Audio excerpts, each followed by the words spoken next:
This is Governor Steve Beshear about Kentucky.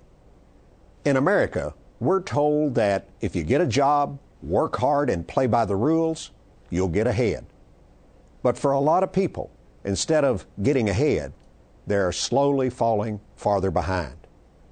The current minimum wage in this country of $7.25 an hour is simply not enough to cover basic essentials like food, shelter, clothes, and health care, much less luxuries or a chance at a better life.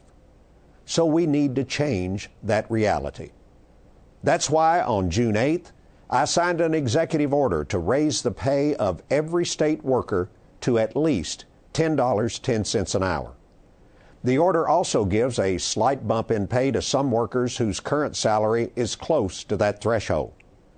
And it raises the hourly rate for tipped employees, such as restaurant servers, to $4.90 an hour. All told, my executive order will affect 779 state workers at an annual cost of less than $1.6 million. Many of these employees work with our veterans, individuals with disabilities, and other vulnerable populations. Yet they are paid so little that they too are vulnerable, at least when it comes to financial security.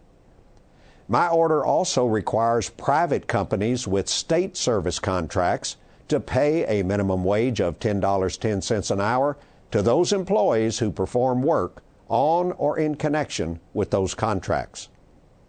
Raising the minimum wage reduces turnover in many low-paying jobs, decreases the cost of training, increases productivity, and reduces inefficiency.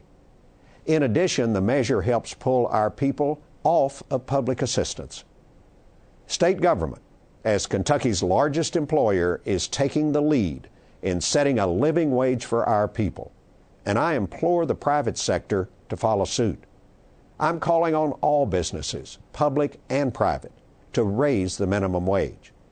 It's not only the right thing to do, but over the long run, it's also economically the smart thing to do. This is Governor Steve Beshear about Kentucky.